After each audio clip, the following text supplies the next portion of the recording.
Proutist block India के तत्वाधान में कानपुर प्रेस क्लब ने प्रेस वार्ता के दौरान बताया कि कमला नगर स्थित प्रसिद्ध जेके मंदिर स्थित जेके धर्मशाला में प्राउटिस्ट ब्लॉक इंडिया पीबीआई का 2 दिवसीय राष्ट्रीय अधिवेशन होने जा रहा है। इसमें दिल्ली, हरियाणा, उत्तर प्रदेश, बिहार, उड़ीसा, पंजाब, महाराष्ट्र आदि से 300 से अधिक कार्यकर्ता भाग लेंगे। Proutist block India PBI Bharatvarsh की वर्तमान राजनीति का उभरता आदर्श विकल्प है। पिछले 75 वर्षों में भारतवर्ष के प्रमुख राजनीतिक दलों व उनके चमत्कारी नेताओं ने देश की सत्ता पर कब्जा कर राज किया है और लगभग सभी को देश चलाने का पर्याप्त अवसर और समय भी मिला है, परंतु आम जनों की समस्याओं जैसे गरीबी, बेरोजगारी, मंदी, महंगाई, भ्रष्टाचार, अपराध आदि का कारगर समाधान देने में वे अक्षम रहे हैं। आज तो राजनीति में व्याप्त द्वेष, कलह और चालबाजियों को देखकर ऐसा लगता है कि देश से नेतागण देश कल्याण से ज्यादा अपनी सत्ता पाने और बचाने में रुचि रखते हैं। सरकारों की उपलब्धियां प्रचार तंत्र पर आकर टिक गई हैं। सत्ता भ्रष्ट राजनीतिज्ञों और पूंजीपतियों के हाथों का खिलौना बन चुकी है। उनके अपवित्र गठबंधन ने देश के जल, जंगल, जमीन, खनिज आदि मुट्ठी भर लोगों के हाथों में समेट दिया है, जिसमें समाज चारों ओर तबाही और अराजकता फैल गई है। ऐसे में प्राउटिस्ट ब्लॉक इंडिया पीबीआई देश की समस्याओं का सामयिक और व्यवहारिक हल लेकर देश भर में कम कर रही।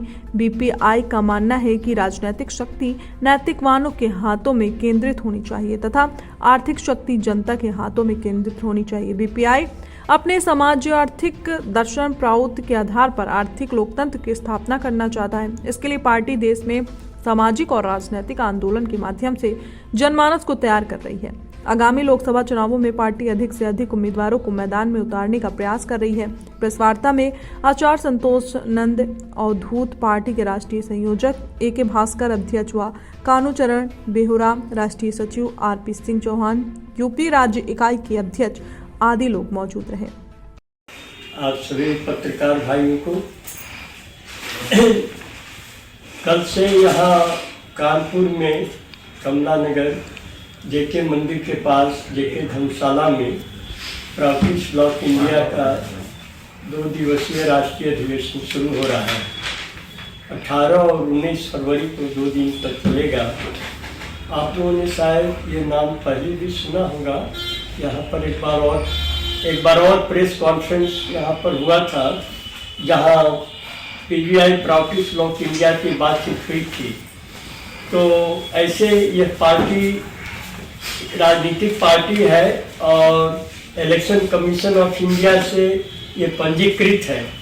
इसमें और पार्टियों से कुछ अतिरिक्त चीज़ें हैं जिससे ये अपनी विशेष खासियत रखती है। ऐसे 3000 के आसपास जो राजनीतिक पार्टियां पंजीकृत है किंतु मान्यता प्राप्त नहीं है, उनका काम अभी चल रहा है। लेकिन जो सबसे ज़बरदस्त समस्या आज की राजनीति में हम देखते हैं कि ये समाधान मूलक नहीं है। अर्थात जो समस्याएं हैं, देश की मूल समस्याएं जैसे गरीबी, बेरोजगारी, महंगाई। मैं आचार्य संतोषानंद अवधूत प्राउटिस्ट ब्लॉक इंडिया पंजीकृत राजनीतिक दल का राष्ट्रीय संयोजक हूं और आप पत्रकार भाइयों के माध्यम से मैं यह बताना चाहता हूं कि आज देश की राजनीति में जो गिरावट आई है और अर्थव्यवस्था जिससे छिन्न भिन्न हो रही है, उसका समाधान किसी भी पार्टी या किसी भी नेता में नहीं है।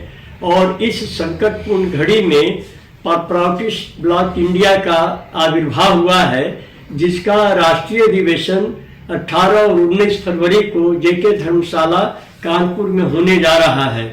हम आपको ये विश्वास दिलाना चाहते हैं कि जब तक नेतृत्व नैतिकवान नहीं होगा और अर्थव्यवस्था को संतुलित करने के लिए, स्वाधीन करने के लिए एक विधिवत प्रणाली नहीं होगी, तब तक ये दोनों चीजें नदारद रहेंगी और देश कभी भी खुशहाल नहीं हो सकता है, अच्छे दिन नहीं आ सकते हैं।